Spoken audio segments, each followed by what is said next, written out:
ভাই এই খিচুড়ি কি আপনি নিয়ে আসছেন? হ্যাঁ রান্না ভাই, করে? আমি নিয়ে আসছি। কিসের জন্য একটু বলেন ওই তো। ছেলের মান্যতের জন্য, নাতিন। করে নামাজের সময় তখন ওনাকে দুখণ্ড করে ফেলে। রক্তমাখা শরীরে উনি মসজিদের মধ্যে পড়ে থাকেন। ওনার দেহ মোবারকটা এখানে আছেন, আর মাথা মোবারকটা আছে হলো কুচবিহার, ভারতে।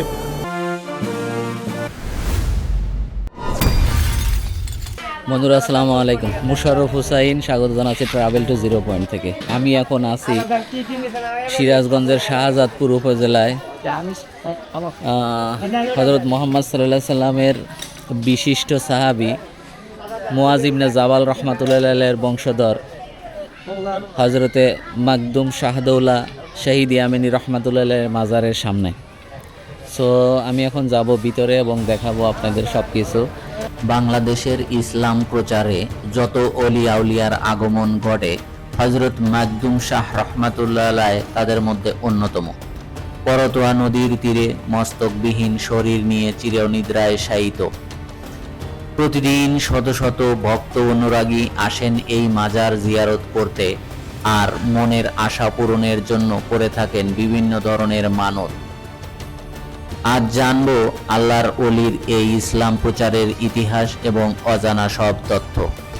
বাহিরে একটা সাইনবোর্ড দেওয়া আছে, এই সাইনবোর্ডে অনেক তথ্য দেওয়া আছে, এটা পড়লে অনেক কিছু জানা যাবে। এই যে গেটের সামনেই একজন মানতের খিচুড়ি নিয়ে আসছে, দেখি কি মানত করছিলেন ওনা এবং কেন এই খিচুড়ি নিয়ে আসছেন। তো ভাই এই খিচুড়ি কি আপনি নিয়ে আসছেন? হ্যাঁ ভাই, আমি নিয়ে আসছি। কিসের জন্য একটু বলেন ওই তো। ছেলের মান্যতের জন্য, নাতিন মান্যতের জন্য। 3 মাস হসপিটালে ছিল। আচ্ছা আর সিরাজন শহীদ মনসুর আলী। আচ্ছা আর একটা ইনসিন দেওয়া হয় 7 দিন পরা, তার দাম হচ্ছে 8,000 টাকা। আচ্ছা আচ্ছা এইভাবে আজকে হয়তো 3 মাস গত হয়েছে। কারণ বাচ্চা একটু স্বাভাবিক সুস্থ, সেই কারণে আমরা না নিয়েছে আর তা দিয়েছে। মানে আগে থেকেই মানত করছিলেন যদি সুস্থ হয়ে যায় স্বাভাবিক সুস্থ তাহলে আপনি এখানে। আচ্ছা আচ্ছা আচ্ছা। এই যে মাজারের ভিতরে প্রবেশ করলাম, মাজারের ভিতরে প্রবেশ করতে এখানে একটা ওযুখানা আছে, বাম দিকে একটা ওযুখানা আছে, আর এটা হচ্ছে দান বক্স আছে সামনে। আর এই ডান পাশে একটা মসজিদ আছে, এই যে অনেক সুন্দর একটা মসজিদ আছে ডান পাশে। তো এই মসজিদ সম্পর্কেই একটা কথা প্রচলিত ছিল যে এখানে এই মসজিদটা মানে অলৌকিকভাবে এক রাতের মধ্যে উঠে যায়।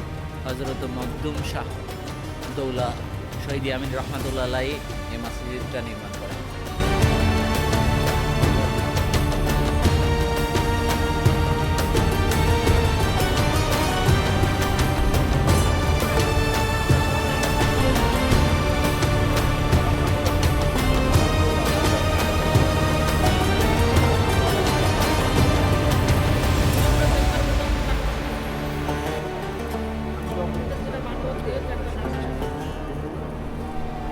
শরীফ।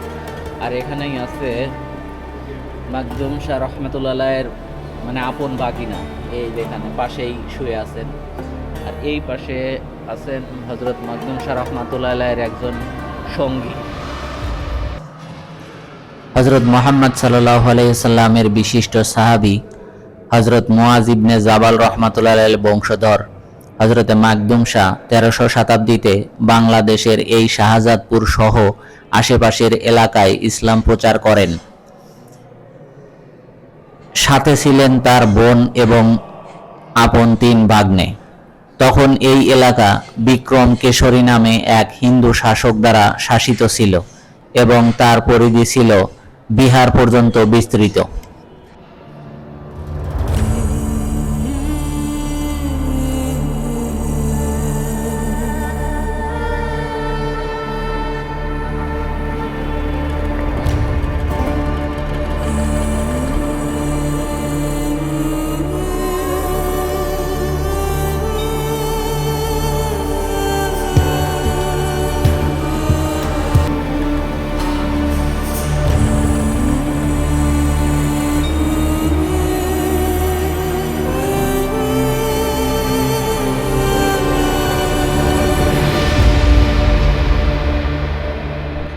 বন্ধুরা, এই যে হুজুরের মাজার শরীফেরই একজন খাদেম আঙ্কেল আছেন, তো ওনার কাছ থেকে একটু আমরা বিস্তারিত এই মাজার সম্পর্কে জানি।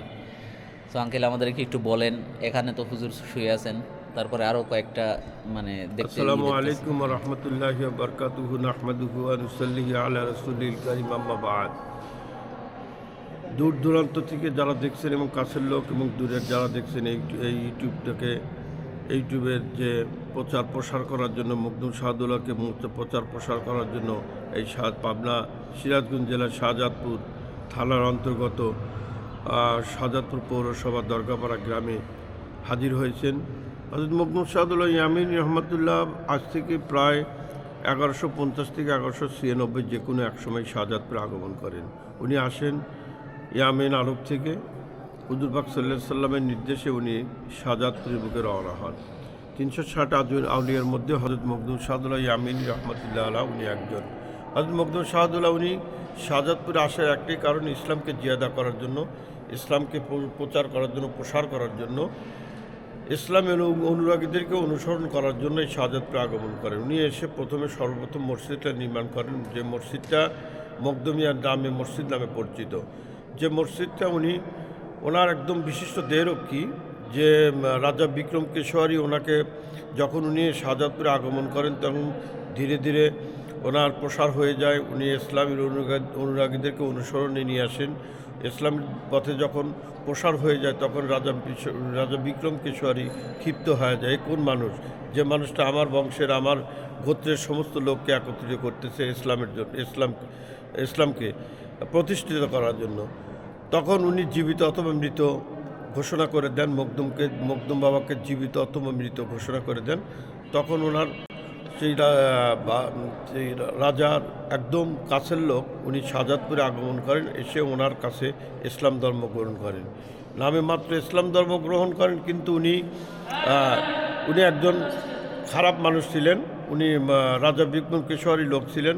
তখন এত নিকটতম চলে যায় মখদুম শাহাদুল্লাহর যে তখন মখদুম শাহ বিশ্বাস করে ওনার দেহরক্ষী হিসেবে ওনাকে রেখে দেন।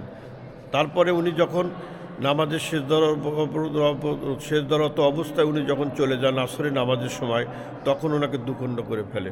রক্তমাখা শরীরে উনি মসজিদের মধ্যে পড়ে থাকেন। ওনার দেহ মোবারকটা এখানে আছেন, আর মাথা মোবারকটা আছে হলো কুচবিহার ভারতে। উনি এখানে আছেন। তারপর ওনার ভাগ্নে আছেন হযরত খাজানুর রহমতুল্লাহ আলাহ। মূল মাজার সেটা হচ্ছে হযরত মখদুম শাহাদুল্লাহ শহীদ আমিন রহমতুল্লাহ আলাহ। ওনার সাথী সহকর্মী ওনার ওস্তাদজিকে নিয়ে আসেন। ওস্তাদজি হযরত শাহ শামসুদ্দিন তাবরিজি রহমতুল্লাহ আলাহ।